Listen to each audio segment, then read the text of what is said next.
आज आईएनएलडी के जिला कार्यालय में कार्यकर्ता बैठक हुई, जिसमें इनेलो के प्रदेशाध्यक्ष रामपाल माजरा ने सभी कार्यकर्ताओं को आगामी विधानसभा चुनाव के लिए कमर कसने के लिए मंत्र दिया। चौधरी देवीलाल की नीतियों को आगे बढ़ाने वाले और हरियाणा प्रदेश की बुलंद आवाज किसान केसरी भाई अभय सिंह जी चौटाला को वो आए और आए हुए कार्यकर्ताओं को संबोधित करने का काम करें। इससे पहले जोरदार तालियों नारों के बीच में ताऊ देवीलाल, चौधरी ओम प्रकाश जी चौटाला, भाई Abhay Singh ji Chautala, Indian National Lokdal party.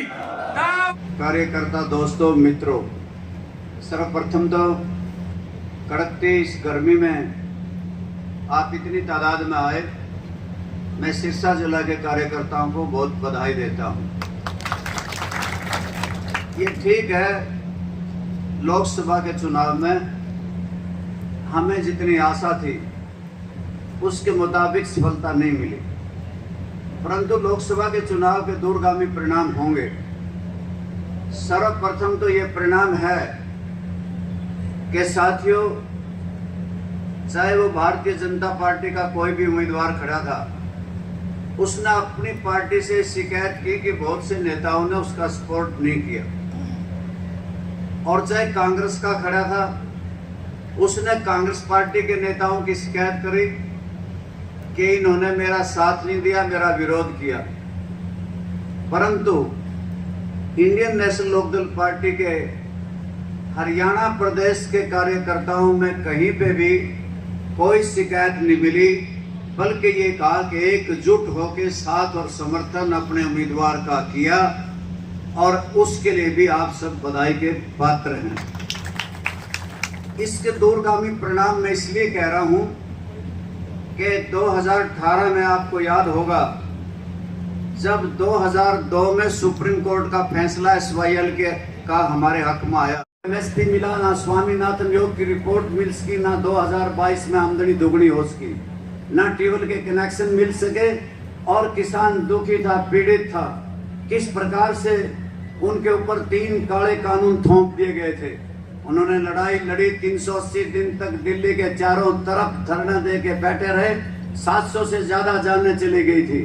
किसान ये चाहता था कि भारतीय जनता पार्टी को यहाँ से खदेड़ा जाए, और इतना ही नहीं, जवान दुखी इस बात से थे कि बेरोजगारी तंग कर रही थी। बेरोजगारी की वजह से हरियाणा प्रदेश के नौजवान दूसरे देशों में पलायन कर रहे थे, अमेरिका, कनाडा, ऑस्ट्रेलिया जाकर अपना जीवन यापन करने की सोच लिए बैठे थे।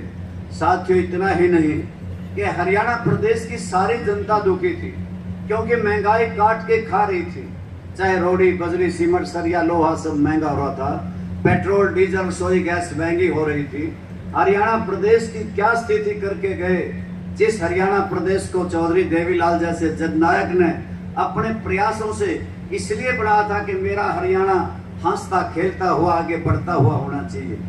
जिस चौधरी ओम प्रकाश चौटाला ने अपनी कड़ी मेहनत से इस हरियाणा प्रदेश के कोने कोने को सींचा हो, उसे एक ऐसा मुख्य मनहूस मिला मनोहर लाल के रूप में, जिसने हरियाणा प्रदेश की सड़कें तोड़ दी, नहरें बंद कर दी, अस्पतालों के ताले लगा दिए, स्कूल बंद कर दिए, और हरियाणा प्रदेश में परिवार पहचान पत्र जारी कर दिए, जिसकी वजह से बुढ़ापा पेंशन कटी, पीड़े कार्ड कटे, राशन कार्ड कटे, और इसी प्रकार से प्रॉपर्टी आईडी शहर में लागू करके गया, जिसकी वजह से मकान दुकान किसी की और कर दी किसी और के नाम पे।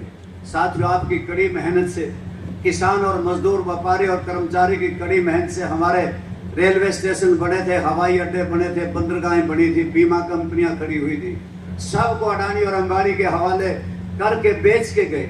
साथियों, इतना ही नहीं, ये देश के असली मालिक वारिस हम हैं। हमारे ऊपर सीबीआई, ईडी और इनकम टैक्स की रेड करके हमारी लोकतंत्र में आवाज को दबाने के प्रयास किए। भारतीय जनता पार्टी एक बुरी पार्टी सिद्ध हुई जनता के लिए, और ये कह रहे थे मेरे साथी कि ये कांग्रेस भी भली नहीं, ये इससे भी निकम्मी है। जो ये काले कानून ले आए थे, सबसे पहले इसका ड्राफ्ट कांग्रेस पार्टी ने तैयार किया था। ठीक कह रहे थे अर्जुन चौटाला जी, 2G का घोटाला, कोयले का घोटाला, पता नहीं कितने घपले और घोटाले कांग्रेस पार्टी ने किए। इनके मुख्यमंत्री की नजरें उस बेशकीमती जमीन पे लगी रहती थी जिनकी लोकेशन देखता रहता था, और उसने 70,000 एकड़ जमीन किसानों की छीन के बड़ी बड़ी कंपनियों के हवाले कर दी थी। क्षेत्रवाद फैला था, बिजली एक जिले को देते थे, पानी एक जिले को देते थे, और इसी प्रकार से नौकरियां एक जिले में जाया करती थी। हमें याद, हम भूल नहीं पाए। साथियों, में इसलिए कह रहा था कि आज भी हमें चौधरी ओम प्रकाश चौटाला का वो विचार तीसरे मोर्चे का हरियाणा प्रदेश में कारगर सिद्ध हो रहा है। इसलिए मैं कहना चाहता हूं, हमें गैर भारतीय जनता पार्टी और गैर कांग्रेस इस प्रकार का संगठन खड़ा करना चाहिए, सामाजिक संस्थाओं को इकट्ठा करना चाहिए। जो लोग इन दोनों पार्टियों से सहमत नहीं, उन्हें इकट्ठा करके एक मजबूत संगठन खड़ा करना चाहिए। जिस प्रकार से अभय सिंह चौटाला जी कुरुक्षेत्र संसदीय क्षेत्र में चुनाव लड़ रहे थे, तो मेरे साथियों वहां पे अकाली दल मदद के लिए आया था। इसी प्रकार से वहां पे सर्वहितकारी पार्टी आई थी, बलराज कुंडू की पार्टी आई थी, एनसीपी आई थी, कई दल आकर के अभय सिंह चौटाला को और सामाजिक संगठन सपोर्ट कर रहे थे। इसी प्रकार से आज जरूरत है पूरे प्रदेश के ऐसे राजनीतिक दलों को, जो छोटे छोटे दल बेशक हों, अपनी अपनी पॉकेट में जिनकी हैसियत और अहमियत है, हमें उनको इकट्ठा करना चाहिए और अभय सिंह चौटाला को उस संगठन का नेतृत्व करना चाहिए। आपको याद होगा, इस प्रदेश में अगर राजीव लोंगोवाल समझौता हुआ था, तो चौधरी देवीलाल ने भी इसी प्रकार से एक संगठन खड़ा किया था, जिसको हरियाणा संघर्ष समिति का नाम दिया था, और फिर न्याय युद्ध शुरू किया गया था। ठीक इसी प्रकार से सत्ता परिवर्तन हुआ था। और आपको याद होगा 1994 में जमुना का पानी हरियाणा प्रदेश का काट के दूसरे सूबे को दे दिया था। चौधरी ओम प्रकाश चौटाला ने उसका विरोध किया था और नारनौल से चंडीगढ़ तक की ट्रैक्टर यात्रा शुरू कर दी गई थी। और आपको याद होगा वो समझौता भी एक रद्दी की टोकरी में फेंक दिया गया था।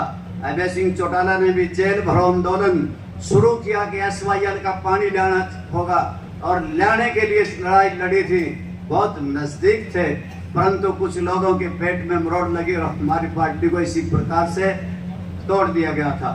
भारत तो सारे ही प्रदेश के मुद्दे हैं।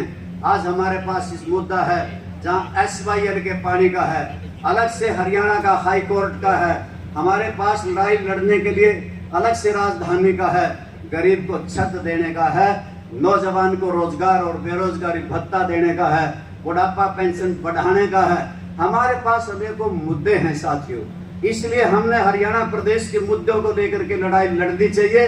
और मैं विशेष तौर से सभी कार्यकर्ता मित्रों का विशेष तौर से इस बात के लिए कहना चाहता हूं कि कार्यकर्ता मित्रों, कहना बहुत आसान है कि अभय सिंह चौटाला मुख्यमंत्री बने, ये तो हमारी भी इच्छा है। हम भी चाहते हैं कि अभय सिंह चौटाला मुख्यमंत्री बने, हवा बन जाए। चौधरी देवीलाल जी हमें कहा करते थे, जाओ हवा बनाओ, इन ट्रांसफर में बदलिया में कुछ नहीं रखा, इनमें सड़कों में गलियां में जा करके हवा बनाओ, जिस पार्टी की हवा होगी वो जीत जाएगा। दोनों ही तो खड़े थे पिछली बार, रोहतक से चौधरी भूपेंद्र सिंह जी हुड्डा खड़े थे, आपको याद हो, रोहतक से दीपेंद्र हुड्डा जी खड़े थे, सोनीपत से चौधरी भूपेंद्र सिंह जी हुड्डा खड़े थे। हवा नहीं थी, दोनों ही हार के घर आ गए थे। इसलिए मैं कहना चाहता हूँ, कोई गढ़ किसी का नहीं, तो विशेष तौर से आप भी अगर उनका कोई गढ़ बनता है तो सिरसा को तो अभय सिंह चौटाला का गढ़ बनाओ, और गढ़ बढ़ा करके फिर से अपना झंडा हरियाणा की विधानसभा में लहराओ। अब की बार लोकदल पार्टी का वार खाली नहीं जाना चाहिए। मैं तो विशेष तौर से अभय सिंह चौटाला जी से कहना चाहता हूँ, 20 साल हो गए संघर्ष करते करते, ये जल्द से रैली, ये मीटिंग सीटिंग प्रदर्शन करते हुए 20 वर्ष निकल गए। अब की बार आप सरकार आओ, सरकार बनाओ, और हमारा इन कार्यकर्ताओं का भी सुख दूर करने का काम करो। आपने मेरी बात सुनी, आपका धन्यवाद।